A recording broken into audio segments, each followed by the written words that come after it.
কেননা মক্কার আবু জেহেল উতবা সাইবা আমার নবী সম্বন্ধে অনেক ভুল বুঝিয়েছিল, আমার নবী সম্বন্ধে মানুষকে মিথ্যা মিথ্যা প্রচার করেছিল।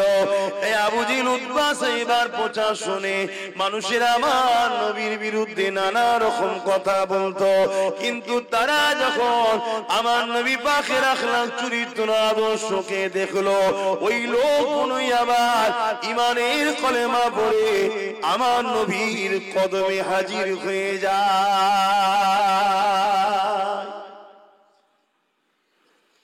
আমার নওজওয়ানেরা, তরুণেরা, বাপেরা, তারা আমার রাসূলুল্লাহ প্রেমিক হয়ে যায়।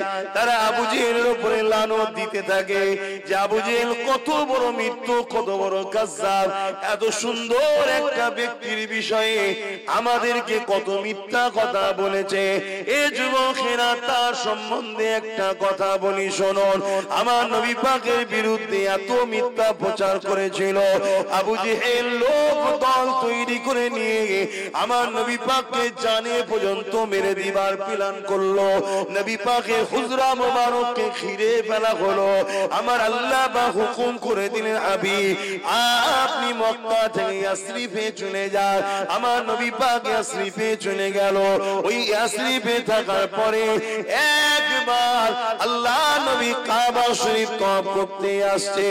এখন কিন্তু নবী পাক আর একা নাই, আমার নবী পাকের পিছনে 1 লক্ষর উপরে কম বেশি যুবক দাঁড়িয়েছে। আরো জোরে বলুন সুবহানাল্লাহ।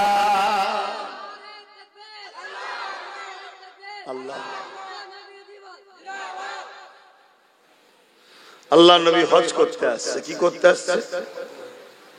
পিছনে 1 লক্ষর উপরে যুবক আছে, সব সাহাবী। মক্কায় ঢোকার কিছুটা আগে হঠাৎ নবী দাঁড়িয়ে গেলেন। মন দিয়ে শোনো, আখলাক তৈরি কর। দাঁড়িয়ে গেলেন, দাঁড়িয়ে গিয়ে হুজুর সাহাবাদেরকে বলছেন, তোমরা সব দাঁড়িয়ে যাও, আমি মক্কায় প্রথমে একা যাব, তারপরে তোমরা যাবে। কেন হুজুর? মক্কায় তো আপনার জানের দুশমন আছে, তারা তো আপনাকে একা পেলে ক্ষতি করতে পারে। আল্লাহ নবী বললেন, বাবা তোমাদের নবীর জন্য আল্লাহই যথেষ্ট। জোরে বলুন সুবহানাল্লাহ। তোমরা চিন্তা করো না, কিন্তু তোমাদেরকে সাথে করে নিয়ে যদি যায়, আমি মুহাম্মদ রাসূল, আমার বড় আশঙ্কা হচ্ছে সমাজে কিছু লোক থাকে, তাদেরকে বলা হয় মুনাফিক। কি বলা হয়? মুনাফিক।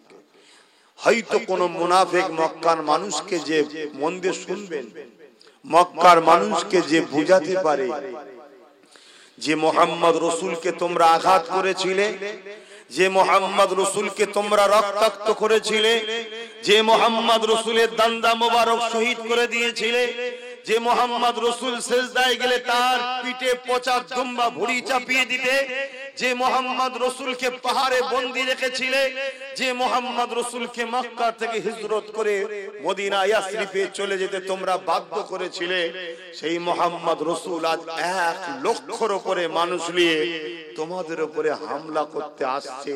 এই মিথ্যা প্রচারটা কেউ করে দিতে পারে? আজকে প্রচার হচ্ছে না, হয়নি মিডিয়াতে? কি বলছে? কি বলছে? আমার হিন্দু ভাইদের ঘরে বলছে না, তোমরা বড় বিপদে আছো, মুসলমান এই করে ফেলবে, মুসলমান ওই করে ফেলবে, মুসলমান এই করে ফেলবে। এরা হচ্ছে আজকের আবু জেহেল। শুনছেন না? শুনুন। আমার নিরীহ সরল প্রাণ ভারতবাসী এবং বিশেষ করে বাংলার মানুষ বড় সরল প্রাণ হয়। নিরীহ ভাইগুলোকে বোকা বানাবার জন্য, আতঙ্ক তৈরি করার জন্য, ভয় দেখাবার জন্য আজকের মুনাফিকরা মিসইউজ করছে না, করে না? আল্লাহ নবী 1500 বছর আগে সাহাবাদেরকে বলেছিলেন, বাবারা কেউ এরকম ভাবে মিসইউজ করতে পারে, মিথ্যা প্রচার করতে পারে, এই প্রচারটা শুনে মক্কার মানুষরা ঘাবড়ে যাবে, ভয় খাবে, বড় পেরেশান হবে।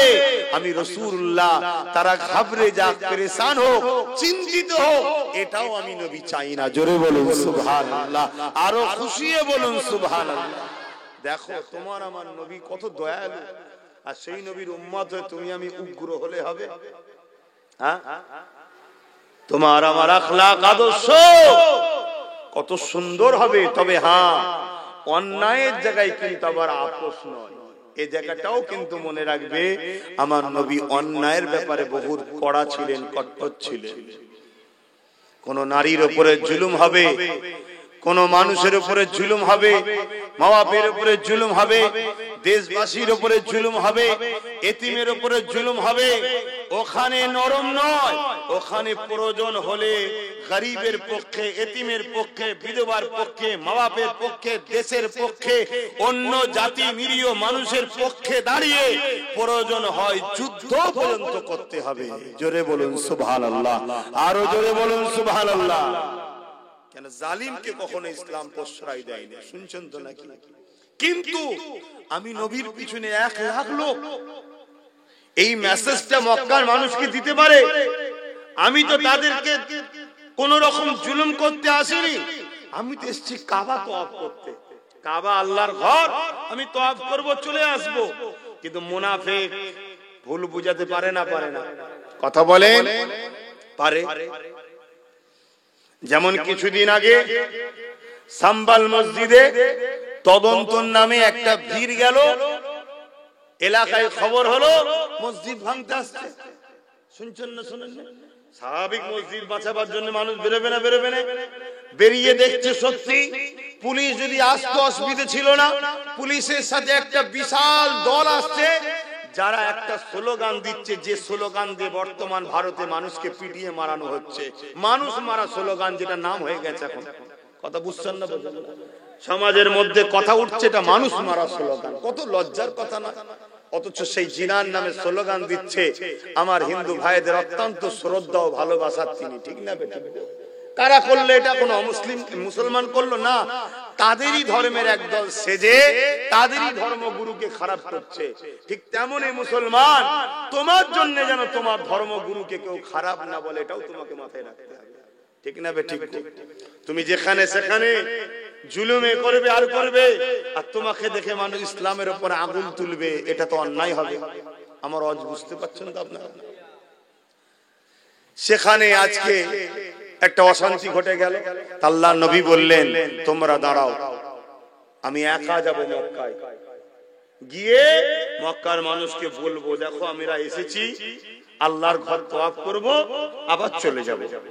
তোমরা যেন চিন্তা করো না, বিভ্রান্তি হয়ো না, ঘাবড়াবার কিছু নেই, ছুটোছুটি করতে হবে না, ভয় খাওয়ারও কোনো দরকার নেই। তাদেরকে বুঝাবো, তারপর তোমাদেরকে নিয়ে যাব, যাতে কোন রকম মানুষ ভাইলেন্সও না হয় এবং ফিতনাও যাতে না হয়, মানুষ ভয়ও না খেয়ে যায়। আমার নবীর আদর্শ দেখছেন। দরুদ শরীফ আল্লাহুম্মা সাল্লি আলা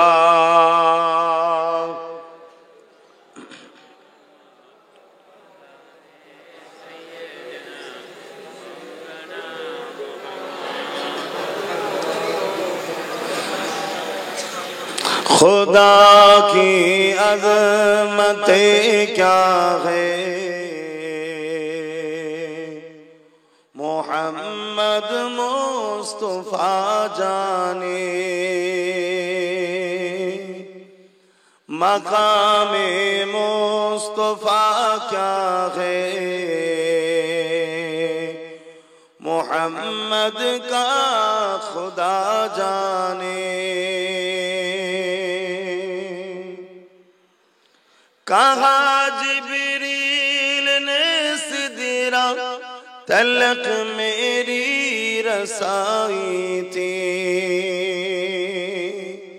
कहा जिब्रील ने सिदरा तलक मेरी रसाई थी, है कितनी मंजिल आगे नबी जाने खुदा जाने, खुदा की अज़मतें क्या है, मोहम्मद मुस्तफा जाने। हमें तो सुरखरू होना हया के निगाहों में, हमें तो सुरखरू आका के निगाहों में ज़माने का है क्या ना से, बुरा जाने भला जाने, खुदा की अज़मतें क्या है, मोहम्मद मुस्तफा जाने। अल्लाहुम्मा सल्ली अला, जोरे जोरे पढ़ेन, वला आली।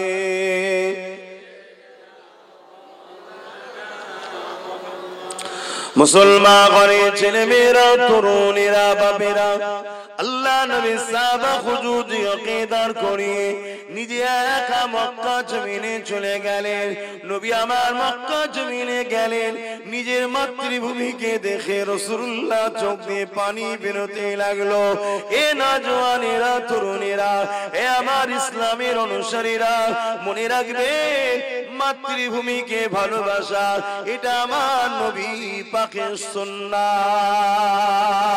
তাই রাসূলুল্লাহ সুন্নাত, মক্কা হলো নবীর মাতৃভূমি। নবী আমার মক্কাকে ভালোবেসেছে। তোমার আমার মাতৃভূমি হলো ভারতবর্ষ। এই তোমার আমার দায়িত্ব হলো নিজের মাতৃভূমিকে রক্ষা করা, ভালোবাসা, এই মাতৃভূমিকে নিরাপদে রাখা, এই মাতৃভূমির দিকে খেয়াল রাখা। এ যুবকেরা, তরুণীরা, বাবেরা, আল্লাহ নবী মক্কা জমিনে পৌঁছালেন। মাতৃভূমিকে দেখে চোখের পানি কাঁদতে লাগলে। চারিদিকে নবী আমার ঘুরে ঘুরে দেখে কোন মানুষকে মক্কায় দেখা যাচ্ছে না। আল্লাহ নবী বড় চিন্তিত হতে লাগলো। আরে শহরের মানুষগুলো, নগরের মানুষগুলো, গ্রামের মানুষগুলো গেলই কোথায়? চারিদিকে নবী আমার দেখতে দেখতে দেখা যায় একজন বয়স্ক বুড়ি বৃদ্ধা মহিলাকে দেখতে পায়। ওই মহিলার কাছে গিয়ে আল্লাহ নবী তিনাকে মা বলে ডাক দিলেন। উম্মুন আরবিতে বলে। এই ডাক দিয়ে বলতে লাগলেন, মারে মক্কার মানুষেরা কোথায়? কাউকে কেন দেখতে পাচ্ছি না? ওই মহিলাটা আমার নবী পাকের মুখে দিয়ে তাকিয়ে বললেন, কে বাবা? তোমার বাড়ি কোথায়? কখনো তো তোমাকে দেখিনি বাবা। তোমাকে এত সুন্দর দেখতে, তুমি কোথা থেকে এসেছো বাবা? তুমি কি জানো না ওই যে মুহাম্মদ 1 লক্ষ নখ নিয়ে আসছে, যে কিনা মক্কার মানুষকে মেরে দেবে বলে? কেননা আমরা মুহাম্মদকে তাড়িয়ে দিয়েছিলাম, মুহাম্মদের উপরে জুলুম করেছিলাম। আজকে মুহাম্মদ 1 লক্ষ নখ নিয়ে আসছে, আমাদের ঘরে জুলুম করবে, মারবে বলে। আহারে নূর নবী কথা শোনার সাথে সাথে আহা নবী পাকের নূরের অন্তর কেঁদে উঠলো। আল্লাহ নবী বলতে লাগলেন, মা, তাই মক্কার মানুষেরা কোথায় দাঁড়িয়েছে? ওই মহিলা বলতে লাগলেন, বাবা ছেলে তুমিও চলো বাবা, কেটে বড় এখান থেকে চলে চলো। কেননা মুহাম্মদ 1 লক্ষ লোক নিয়ে আসছে। শুনেছি সেরা নাকি বড় হিংস্র হয়, তারা নাকি বড় লড়াই করে, ঝগড়া করে, তারা নাকি মানুষকে ধরে ধরে মারে, মানুষকে খুন করে দেয়, মানুষের উপরে জুলুম করে। নানান ভাবে নবীর বিরুদ্ধে, সাহাবাদের বিরুদ্ধে এই মহিলাটা বলে যাচ্ছে। আল্লাহ নবীর চোখ দিয়ে পানি এসে গেল। নবী পাক বলতে লাগছেন, মা কোথায় আপনি যেতে চাইছেন? ওই মহিলা বলতে লাগলো, বাবারে সবাই চলে গেছে, ওই পাহাড় দেখাতে লেগেছে, ওই পাহাড়ের ওই পাদদেশে চলে গেছে। কিন্তু আমি মহিলা, বয়স হয়েছে বাবা, এতে দামি দামি কিছু সম্পদ আছে, এগুলোকে না নিয়েও যেতে পারছি না, এই ভারীটাকেও বইতে পারছি না। আল্লাহ নবী বললেন, মা আপনার কি কোনো সন্তান না? ওই মহিলা বলল, বাবারে আমার 4টে ছেলে আছে, তারা সবাই আমাকে ফেলে দিয়ে চলে গেছে। আল্লাহ নবী বলেছিলেন, মা আপনি কি আমাকে সন্তান মনে করতে পারে? তাহলে আপনার পুটলিটা বলে বয়ে আমি তাদের কাছে গিয়ে পৌঁছে দেব। আরো জোরে বলুন সুবহান। যারা আমার নবীর বিরোধী করো, শুনে রাখো, পৃথিবীর মায়েরা সম্মান পেয়েছে আমার নবীর দেখানো রাস্তায়। তার আগে মায়েদের ঘরে কতল করা হতো, শাহী মেরে দেওয়া হতো, মায়ের ইজ্জত লুটা পর্যন্ত হতো, সন্তানই করত। ঈসা নবী যখন এসেছিলেন বিশেষ একটা জায়গায় দাওয়াত দিয়েছিলেন, তানারাও মায়ের সম্মানের কথা বলেছে, কারণ ঈসা নবীও হক, ঈসা নবীও ইসলামের পক্ষে এসেছিলেন, হক তিনি। মুসা নবী এসেছেন, তিনিও হক, তিনিও দাওয়াত দিয়েছিলেন একটা এলাকায়। ইব্রাহিম নবী এসেছিলেন, তিনিও হক, তিনিও এসেছিলেন সেই সময় একটা জায়গায়। কথা বুঝে আসছে? কিন্তু মুসা ঈসা নবী চলে যাবার পর 500 বছর আর কেউ আসেনি। এই 500 বছরে মানুষ এক আল্লাহ ভুলে গিয়ে নকল নকল হাজারো খোদা তৈরি করে ফেলেছে। তাদের কালচার, তাদের আদর্শ এমন ছিল যে মাকে পর্যন্ত হত্যা করত। দেখুন না, মহিলা 4-4টে সন্তান মা ফেলে পালিয়ে গেছে। আল্লাহ নবীর অন্তর কেঁদে উঠল, আহা মা, আমি তো মোহাম্মদ তোমাদের ক্ষতি করতে আসিনি, আমি তো এসেছি মায়ের সম্মানকে ফিরিয়ে দিতে। জোরে বলুন সুবহানাল্লাহ। কি দিতে এসেছেন? আসলে আমরা মাকে ভালোবাসি, শিক্ষা পেলাম কার থেকে? আমার নবীর থেকে। আল জান্নাতু তাহতা আকদামুল উম্মাহাত, সবথেকে শ্রেষ্ঠ জায়গা জান্নাত পাবার আমরা আশায় সবাই আছি। ওই জান্নাতকে আমার রাসূল মায়ের পায়ের তলায় রেখে দিয়েছে। জোরে বলুন সুবহানাল্লাহ। মাকে এত সম্মান দিয়েছে ইসলাম। কথা বুঝলেন? আজান তো হয়ে গেছে, এখানে একটা নামাজ করা যাবে না? আমরা জলসাবাদ এখানে একটা নামাজ করে নেবো খুনি নাকি? কি বলছেন আপনারা বলুন? হ্যাঁ, উজু করে একটু সময়ও দেওয়া হবে, চিন্তার কোনো কারণ নেই। আমি সেই বুঝে শেষ করে তারপরে এখানে নামাজ হবে। মসজিদটা কত দূর? মাইকের আওয়াজ যাবে? মাইকের আওয়াজ যাবে? তাহলে জামাত কটাই জেনে নাও, মাইকটা সেই সময় বন্ধ করে দেবো। 35-এ জামাত, 45-এ জামাত, 4 মিনিট বাকি আছে, দরকার নেই ভাই, মাইকটা বন্ধ করে দাও, বক্সটা ছিল, মাইকটা বন্ধ করে দাও। আমরা আলোচনা শেষে এখানে নামাজ পড়বো ইনশাআল্লাহ। আর আমি তো মুসাফির, আমি এখানে পড়ে নেব। কি গো, দু কথা বলি নাকি? আপনারা কি বলছেন? আহা, আজকে যারা আমার নবীর বিরুদ্ধে লাগছো, শোনো শোনো, যার বিরুদ্ধে লাগছো তার সম্বন্ধে আগে পড়াশোনা করো। আমরা কখনো রামের বিরুদ্ধে কথা বলি না, কেন? আমরা জানি না তিনার সম্বন্ধে। যদি তিনি সত্যিই ভালো মানুষ হন, আর আমরা যদি ছোট বড় কথা বলি, আল্লাহ ধরবে না আমাদের ঘরে? আমরা শ্রীকৃষ্ণ বলুন, আরো যত সব গৌতম বৌদ্ধ বলুন, কারো বিষয়ে কথা বলি, কারো বিরুদ্ধে বলি না। কেন বলি না? আমরা তাদের সম্বন্ধে জানি না। হতে পারে তিনারা কোনো ভালো কাজ করেছে, আমি ছোট বড় কথা বলবো, ঠিক না? অতএব আমার নবীকে আমরা মানি, বাকি কারো বিষয়ে খারাপ মন্তব্য করতে আমরা যাই না। কিন্তু বড় দুঃখ, একদল সমাজের মানুষ পড়াশোনা নেই, পেটে বিদ্যা নেই, এডুকেশন নেই, আমার নবীর বিষয়, ইসলামের বিষয়, আল্লাহর বিষয় নানা রকম কথা বলে যাচ্ছে। আমি তাদের উদ্দেশ্যে বলবো, যেমন এই মহিলাটাকে আবু জেহেল বুঝিয়েছিল মুহাম্মদ, তার অনুসারীরা খুন করে, মারে, জুলুম করে। আজকে তোমাদের ঘরে আজকের আবু জেহেলরা বুঝাচ্ছে ইসলাম মারে, ধরে, কাটে। কথা কিছু বুঝে আসছে? তুমি খবরদার ওই রাজার রাজার লড়াইকে ইসলামের মধ্যে ঢুকাওনি। রাজার রাজার লড়াই, কথা বুঝছেন না? আজকে যেমন রাজার রাজার লড়াই হচ্ছে, হ্যাঁ, এ দল আর এক দলের লড়াই করছে, ওই লড়াইকে ইসলামের সঙ্গে জড়িয়ে লাভ নেই। দেখুন না, এক দল আর এক দলের বিরুদ্ধে বলছে না, বলে না, অথচ এ দলের প্রধানও হিন্দু, ও দলের প্রধানও হিন্দু, এ ওকে গাল দিচ্ছে, ওকে গাল দিচ্ছে, কে মারছে, ওকে মারছে, করছে না, করে না? এটা রাজার রাজার ব্যাপার ছিল। একে ধর্মের সঙ্গে জড়িয়ে দেখাটাই হলো সব থেকে বড় মূর্খের কাজ। ধর্ম আলাদা জায়গাতে চলছে, আর রাজার রাজার লড়াই, দখলের লড়াই, অত্যাচার লড়াই, এটা আলাদা। তবে ইসলামের যে রাজনীতি, এই রাজনীতিতে দখল করার জন্য কারোর উপরে জুলুম করাটাও হারাম। শুনছেন তো নাকি? এটাও মনে রাখবেন বাপেরা, নওজোয়ান তরুণেরা। আমার ইসলামের রাজনীতি আছে না নাই গো? হ্যাঁ আছে। যেটা আমি করি বা আমি তোমাদেরকে বলি যে ওই দিকে যাও, যদি যেতে চাও ওই দিকে যাও, জুলুম করো না, মানুষের উপর জুলুম করতে নাই। ওই রাজনীতি করা ইসলামে কি হারাম? মানুষকে ভালোবেসে বুঝাও, মানুষ যদি তোমার বিশ্বাস করে, তোমার সাথ দেবে, তুমি কামিয়াবি হবে, মানুষের সেবা করবে, মিটে যাবে। আমি যে জায়গায় বলছিলাম, আমার নবী পাক সাল্লাল্লাহু আলাইহি ওয়াসাল্লাম যেটা ভেবেছিলেন সেটা হলো না? কথা বলেন। যদি 1 লক্ষ লোক নিয়ে আজকে কি সমস্যা হতো? প্রচার হতো যে মারতেই এসেছিল। ইতিহাসবিদরাও, ইসলামের দুশ্মন ইতিহাসবিদরা কি লিখতো, আহা মোহাম্মদের ভয়ে সব পালিয়ে গেল, মারতে এসেছিল, বলতো না? বলতো না? জোর করে চাপিয়েই দিত। যেমন আজকাল শোনো, 70,000-এর উপরে বই লেখা হয়েছে আমার নবীর ইসলামের বিরুদ্ধে, মিথ্যা মিথ্যা ভাবে। কত? 70,000। আরো লেখা চলছে, শুধু যাতে করে ধর্মের ভণ্ডমি দোকানগুলোকে টিকিয়ে রাখা যায়। কিছু বুঝতে পারছেন না? পারেননি? ধর্মের নামে যেসব ভণ্ডমির দোকান আছে, তাদের ব্যবসার দোকানকে টিকাবার জন্য আমার ইসলামের বিরুদ্ধে, নবীর বিরুদ্ধে 70,000-এর উপরে কিতাব লেখা হয়েছে। সব মিথ্যা কথা। কোরআনের আয়াতকে মিথ্যা ভাবে ব্যাখ্যা করা হয়েছে, আগে পিছুর কথা বলা হয় না।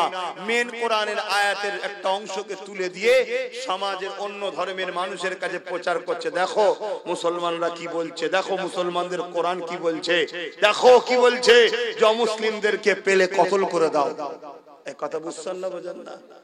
এভাবে মানুষকে মিথ্যা মিথ্যা প্রচার করছে। ওর আগে আয়াতের আগে কি বলছে, পরে কি বলছে, সব কিচ্ছু বলছে না। আল্লাহ পাক বলছে তুমি মানুষকে নিরাপদ দাও, মানুষকে শুনে সলে করো, মীমাংসা করো, যে যার মতো করে থাকবে, কিন্তু সমাজে ফিতনা ফাসাদ করবে না।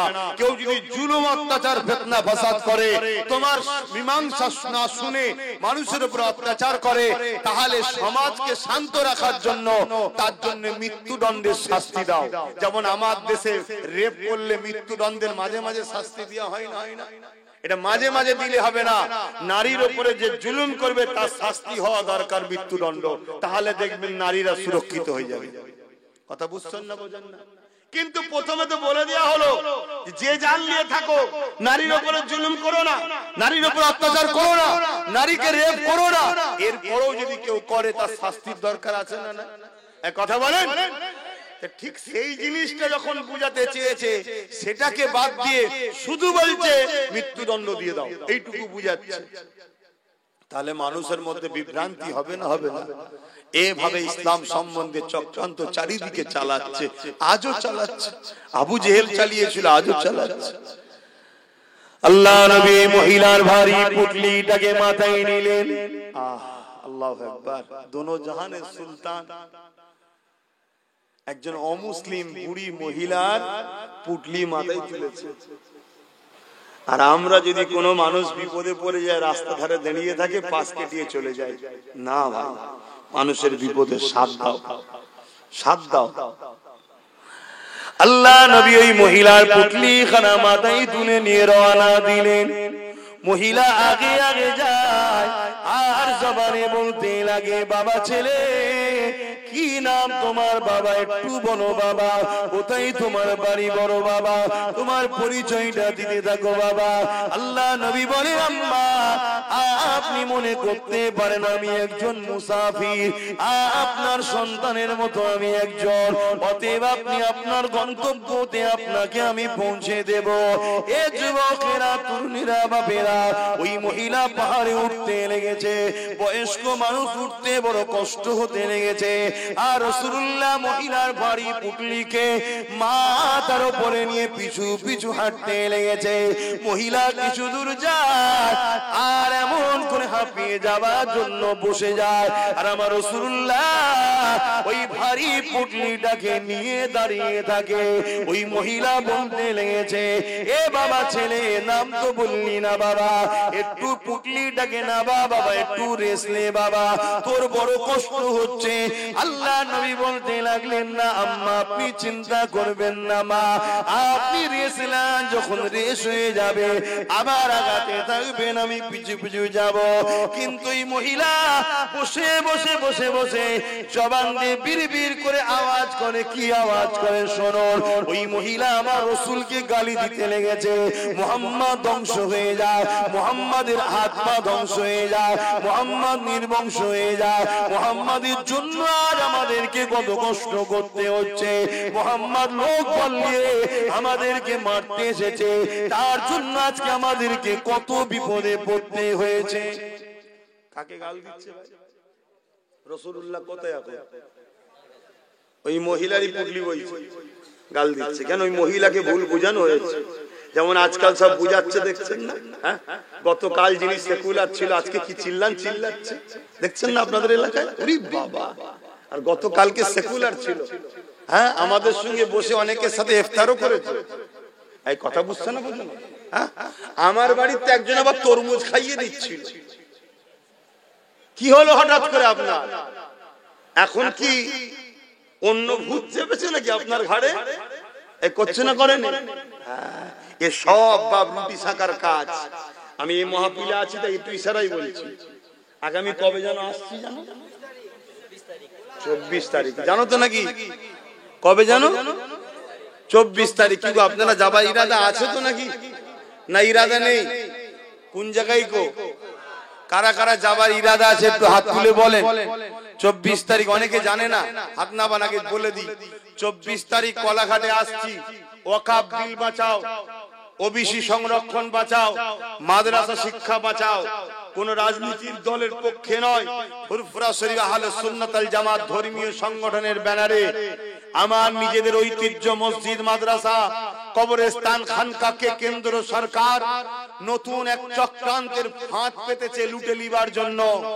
এবং ওবিসি সংরক্ষণের মাধ্যমে আমাদের ঘরের ছেলেরা যা একটা দুটো চাকরি পেত, সেই ওবিসি সংরক্ষণকে বড় প্ল্যান মাফিক ব্যান্ড করে দেওয়া হলো। কথা বুঝে আসছে না? আর মাদ্রাসা শিক্ষা বাঁচাবার জন্য মাদ্রাসা শিক্ষাকেও বড় প্ল্যানে নীরবে ধ্বংস করেছে। কেউ বোল্ডোজার দিয়ে ভেঙে ধ্বংস করছে, কেউ সিলেবাসকে তুলে দিয়ে ধ্বংস করছে। এর জন্য আমাদেরকে আন্দোলনের দরকার আছে না? আওয়াজ দিয়ে বলুন, দরকার আছে না? না। এই আন্দোলন কি আমার একা দায়িত্ব না? প্রত্যেকটা ইমানদারের দায়িত্ব আছে। হাত তুলে বলুন, আগামী 24 তারিখে কলাঘাটে যাওয়া দরকার আছে না? নাই? হাত লম্বা করুন, আছে না? নাই? তাই প্রত্যেককে দাওয়াত দিচ্ছি। আর যদি ঈমান সারা না দেয় তাহলে ঘরে ঘুমাবেন, নাই ক্লাবে গিয়ে আড্ডা দেবেন। আর আপনার ঈমান যদি বলে যে আমার মসজিদ, আমার মাদ্রাসা, আমার কবরস্থান, আমার দ্বীনের জন্য, আমার মাদ্রাসার জন্য, আমার বাচ্চা যদি ডাক্তার হতে চায়, ওবিসি হওয়ার জন্য তবু একটু পেত, ওটা বন্ধ হয়ে যাওয়ার জন্য এই বছরে 400-র উপরে ছেলে পাস করেও চাকরি পায়নি। শুনছো? কাল তোমার ছেলের সাথে হতে পারে। তাই একটু যাওয়া দরকার যদি মনে হয়, তাহলে 24 তারিখে আসবে, ওখানে একটু খুলে খালে বলবো। কথা বুঝে আসছে না? কি গো আমার যুবকরা যাবে না? যারা দাঁড়িয়ে আছে কি বলছো, যাওয়া দরকার আছে না? নাই? হ্যাঁ, প্রত্যেককে দাওয়াত দিয়ে যাচ্ছি, যাবে। মূল্যবান সময় ভালো জায়গায় দাও।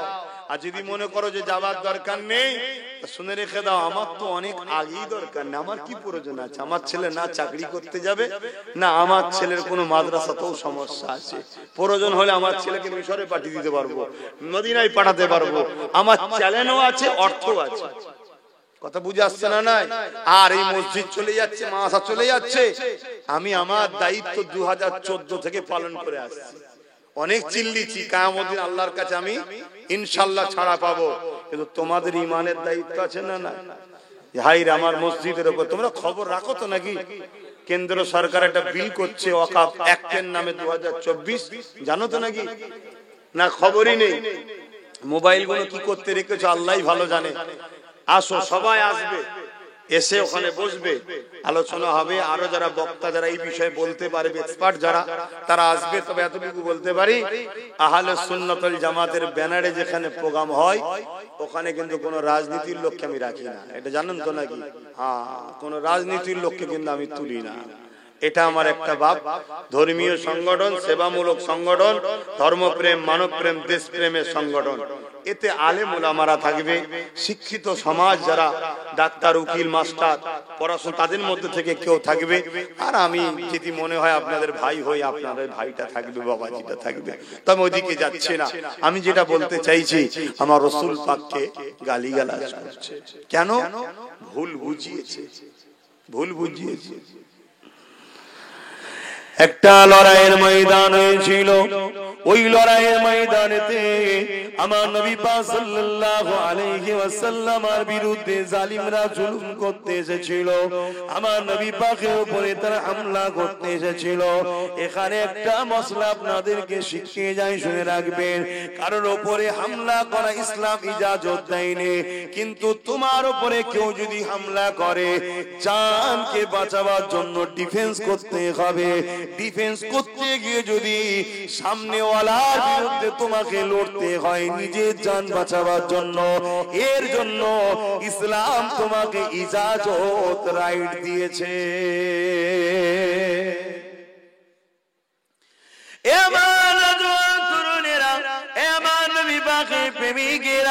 আল্লাহ নবী নবী দয়ার নবীর বিরুদ্ধে যারা লড়াই করতে এসেছিল, আর এমন সময় দেখা যায় তাদের পানি শেষ হয়ে গেছে, পিপাসায় মরুভূমি এলাকা কলিজাখানা ফেটে যেতে লেগেছে। তাই তারা তাদের কমে তাদের দলে 2 জন মানুষকে পাঠাতে লেগেছে, যাও মুহাম্মদ রাসূলের কাছে পানি রয়েছে, তিনাকে যে বলো আমাদের পানি শেষ হয়ে গেছে, পানি দিবার জন্য। ওই 2 জন তাদেরকে বলতে লেগেছে, এটা কি করে সম্ভব? কেননা মুহাম্মদ রাসূলের বিরুদ্ধে তো আমরা লড়াই করতে এসেছি।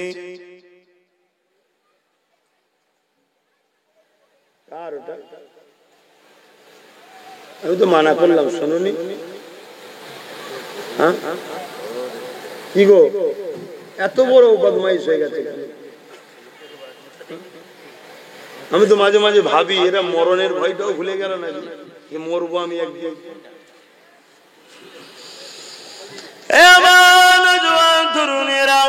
আল্লাহ নবী নবী দয়ার নবীর কাছে ওই জালিম অত্যাচারীরা যারা আমার রাসূলুল্লাহকে শহীদ করে দিতে এসেছে, আমার নবী পাককে মেরে দিতে এসেছে, তারাই পানি নিবার জন্য 2 জন মানুষকে যখন পাঠাতে লাগলো, ওই 2 জনা বলতে লাগলো, আমার কমান্ডার সিপাহসালাররা, আমরা যদি মুহাম্মদ রাসূলের কাছে যাই, গিয়ে যদি বলি আমাদের পানি নাই, তাহলে মুহাম্মদ তার অনুচরদের তো বলে দেবে কুয়াগুলোকে ঘিরে রেখে দাও, পানির জায়গাগুলোকে ঘিরে রেখে দাও, ওরা পানির পিপাসাতে এমনি দুর্বল হয়ে যাবে, মারা যাবে। এটা আমাদের জন্য তো বড় ভয়ের কারণ হয়ে যাবে। এ যুবকেরা, তরুণেরা, বাপেরা, আমার নবী পাকের আদর্শ দেখো। এ নওজওয়ানেরা, ওই জালিমরাই তখন তাদের দলের লোকেদেরকে বলতে লেগেছে, না না না, মুহাম্মদ রাসূল আমাদের কাছে ছোট থেকে বড় হয়েছে, 40 বছর ধরে দেখে আসছে, কোনো দিনের জন্য কোনো মানুষের খোদা লেগেছে কেড়ে নেয় না, উপরন্তু নিজে না খেয়ে মানুষকে খাইয়েছে, কারো পিপাসা লাগলে তার পিপাসা পান করিয়েছে, তার পিপাসা মিটিয়েছে। আমরা বলি, শোনো, মুহাম্মদ রাসূলের কাছে যা, তিনি এমন একজন ব্যক্তি, তিনি তিনার দুশমনদের ঘরে খানা খাইয়েছে, দুশমনদের ঘরে পানি পান করিয়েছে, আমরা নিজের চোখে দেখেছি। আমাদের বিশ্বাস তিনি পানি দিয়ে দেবে। ওই 2 জন চলে এলো আমার রাসূলুল্লাহ দরবারে বড় ভয়ে ভয়ে, এসে বলতে লাগলো, আমাদের ঘরে বিরোধী পক্ষরা পাঠিয়েছে পানি দিবার জন্য, পানি আমাদের শেষ হয়ে গেছে, বড় পিপাসাতে আমাদের কষ্ট হতে লেগেছে। সাহাবা হুজুররা বলতে লাগলেন, ইয়া রাসূলুল্লাহ, হাবিবাল্লাহ, এই তো আমাদের সুযোগ, কেননা ওদের সংখ্যা অনেক বেশি, আমাদের সংখ্যা অনেক কম, কিন্তু আল্লাহর মর্জি, ওরা যখন পিপাসাতে পড়েছে, ওরা আর কোনোভাবে আমাদের সঙ্গে পারবে না, আমরা কামিয়াবি হয়ে যাব। আল্লাহ নবী বলেছিলেন, এ বাবা সাহাবারা, ইসলাম পিপাসিত মানুষের পিপাসা মিটাবার না, হতে পারে তারা আমার বিরুদ্ধে লেগেছে, তারা আমি রাসূলুল্লাহকে জানে না, চেনে না, বলে লেগেছে, তবে মনে রাখো, কারো যদি পিপাসা মিটাও, রোজে ময়দানে মাশরে আমার আল্লাহ তাকে আবে কাউসারের পানি দিয়ে পিপাসা মিটাবে। আমি রাসূলুল্লাহ অর্ডার দিলাম, ওদেরকে পানি নিবার ব্যবস্থা করে দাও। আরো জোরে বলুন সুবহান।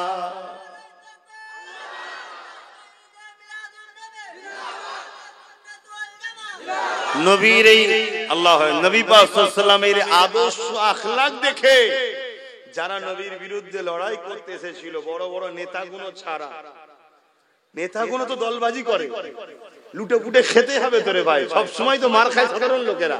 শুনছেন তো নাকি? তারা ছাড়া যাদেরকে ভুলভাল বুঝিয়ে নিয়ে এসেছিল সব রাসূলুল্লাহর কদমে এসে কলেমা পড়ে মুসলমান হয়ে যায়। জোরে বলুন সুবহানাল্লাহ, আরো জোরে বলুন সুবহানাল্লাহ। শুনছেন তো নাকি? ওইদিকে কি দেখছো? ওইদিকে কি দেখছো? এ কি অভ্যাস? ওইদিকেই দেখতে হবে? খসলত চেঞ্জ করো, ভয়ানক পরিস্থিতি আসছে। গত বছরে বলেছিলাম না 3 বছর সময়, শুনেছেন তো নাকি? হ্যাঁ, আর আজকে যা ঘটছে 2014-15 বলেছি, আজকে ঘটছে না ঘটেনি? আর গত বছরে বলেছিলাম 3 বছর, চোখ দিয়ে পানি নয় রক্ত বেরোবে। 1 বছর কেটে যাচ্ছে, ডিসেম্বর চলছে, আজকে 16 তারিখ তো নাকি? সুধরে যাও, এখনো সময় আছে, সুধরে যাও, নাই হারে হারে বুঝবে। আমি তো বলা বন্ধই করে দিয়েছিলাম, পুরো বন্ধ করে দিয়েছিলাম, 1-1.5 বছর কোনো কথাই বলিনি, যা পারে করে করে। কিন্তু আবার এই বাচ্চাগুলোর কথা মনে পড়লো যে এদের জন্য কমসে কম মুখ খুলি, এদের জন্য খুলি। এত গোমরা হয়েছে কোন, এত ধ্বংসের দিকে যেওনি, পরিবর্তন হও। এখানে আমার হুজুরের কথা বলা হচ্ছে, একটু বিয়াদবি হলেই কাফের হয়ে যাবে। তুমি জানো আমার হুজুর কে? মুহাম্মদ সাল্লাল্লাহু আলাইহি ওয়াসাল্লামের মাকাম বোঝো? একটু বিয়াদবি হয়ে গেলেই কাফের হয়ে যাবে, চুল পরিমাণ ইদিক উদিক হলেই কাফের হয়ে যাবে। আল্লাহ আমার হুজুরকে এত শান আলা করেছে। আমার নবী পাক সাল্লাল্লাহু আলাইহি ওয়াসাল্লামের জুতা মুবারকের আলোচনা হবে, সেই আলোচনাও যদি কেউ অবজ্ঞা করে, আর এটা শুনে কি করব, সঙ্গে সঙ্গে কাফের। ফতোয়া দিয়ে যাচ্ছি, কোন মায়ের লাশ যদি রুহে জমিনের উপরে থাকে, আমার এই ফতোয়াকে কেটে দিন। পৃথিবী জুড়ে কোন মুফতি মাওলানা থাকে, যেমন নবী পাকের জুতা মুবারক নিয়ে আলোচনা হবে, আর কেউ যদি বলে আরে নবীর জুতার কথা শুনে কি করব আমি, সঙ্গে সঙ্গে কাফের। হতে পারে সে 1000টা মাদ্রাসা করেছে, হতে পারে সে বড় বড় স্কলার মুফতি মাওলানা বুখারী পড়ায়, হতে পারে 50 বার হজ করেছে, হতে পারে হাজারো মসজিদ তৈরি করেছে, তারপরেও সে কাফের। কথা কিছু মাথায় ঢুকছে? আর অপরদিকে আরেকজন দুনিয়ার জিন্দেগিতে চলতে গিয়ে গান, সিনেমা, যাত্রা, অনেক কিছু গুনাহ করে ফেলেছে, কথা বুঝে আসছে, কিন্তু হুজুরের জুতা মুবারক পেয়ে চোখের পানি ফেলে চুমা দিচ্ছে, বুকে আদর করছে। হতে পারে এই প্রেমের খাতিরে সে জান্নাত চলে যাবে। জোরে বলেন সুবহানাল্লাহ, আরো জোরে বলেন সুবহানাল্লাহ। আমার হুজুরের দাম জানো? আল্লাহ কত নিয়ামত করেছে। আজকে সেই হুজুরের কথা হচ্ছে, এদিক ওদিক করলে হবে? হ্যাঁ, এসব খসলত গুলো দেখে তো মাঝে মাঝে মনে হয় জলসা করবো না, কেন এদের সামনে হজ করলে না জানি আমার বিয়াদবি হয়ে যাচ্ছে, হয়তো খোদা আমার উপর না ধরে কিয়ামতের দিনে, খোদা না আমাকে ধরে যে কাজের কাজে যে হজ করছিস, চুপ বন্ধ করে দিস কেন? গুরুত্ব দাও, গুরুত্ব দাও।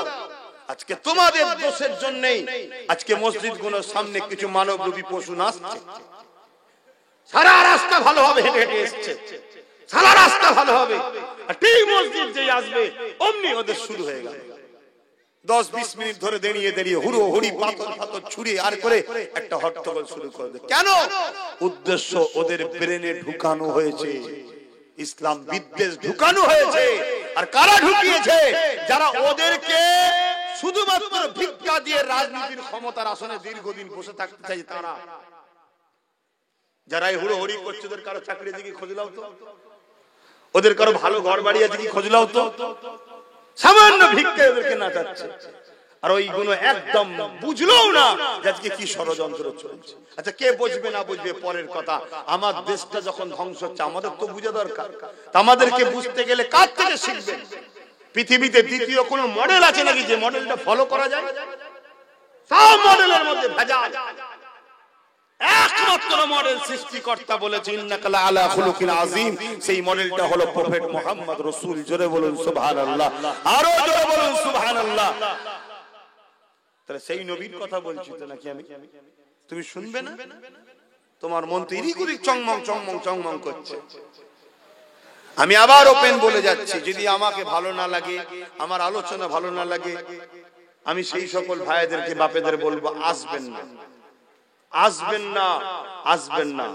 10টা থাক, ভালো থাক, ভদ্র থাক, নম্র থাক, সভ্য থাক, নবীর প্রেমিক থাক। ফালতু ভর্তি করে লাভ নেই যদি তার দিলে নবীর প্রেম না থাকে। কেন ইতিহাস আমরা পড়েছি, যতবার আমরা কামিয়াবি হয়েছি সংখ্যা বেশি দেখিয়ে নয়, সংখ্যা কম দেখিয়ে।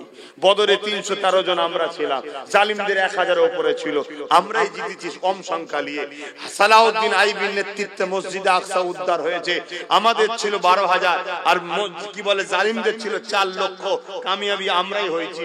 চীনে জালিমদের বিরুদ্ধে 15 লক্ষ ছিল জালিমদের, আমাদের ছিল মাত্র 30,000, আমরা জিতেছি। এই হিন্দুস্তানের জমিনে আমাদের ছিল একজন মঈনুদ্দিন, আর জালিমদের মোকাবেলায় আমার মঈনুদ্দিনই জিতেছে। জোরে বলুন সুবহানাল্লাহ। আজকে যে মঈনুদ্দিন আজমিরি হুজুরের নাকি মাজারকে তুলে দেবে বলছে, আমি তো এই কথা শুনে খুব খুশি হয়েছি, খুব খুশি হয়েছি। কেন? এবারে আমাদের কামিয়াবি আসছে। তার মানে বললেন না সুবহানাল্লাহ, বললেন না সুবহানাল্লাহ।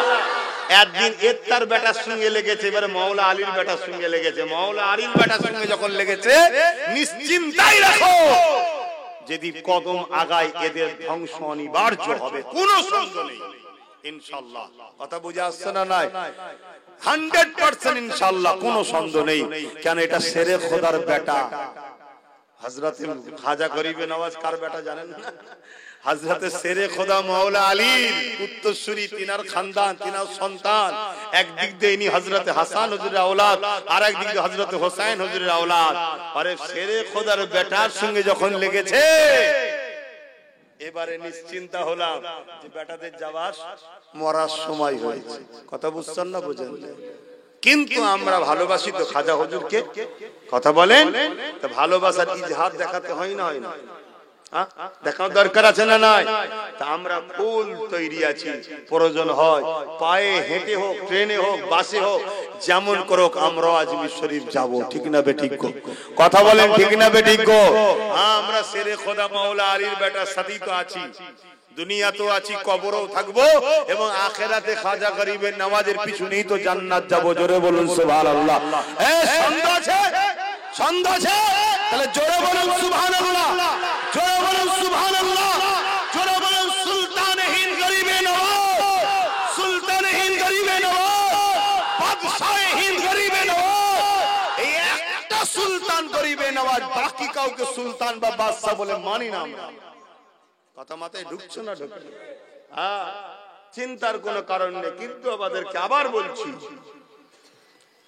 সাপ দেখেছেন? সাপ বড় শক্তিশালী, যা পায় সব জড়াতে যায়, যা পায় সব জড়াতে যায়।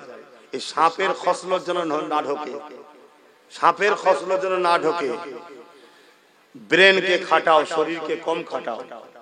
শরীর শেষ হয়ে যাবে, ব্রেন কিন্তু যত খাটাবে স্পিড বাড়বে। শুনছেন তো নাকি?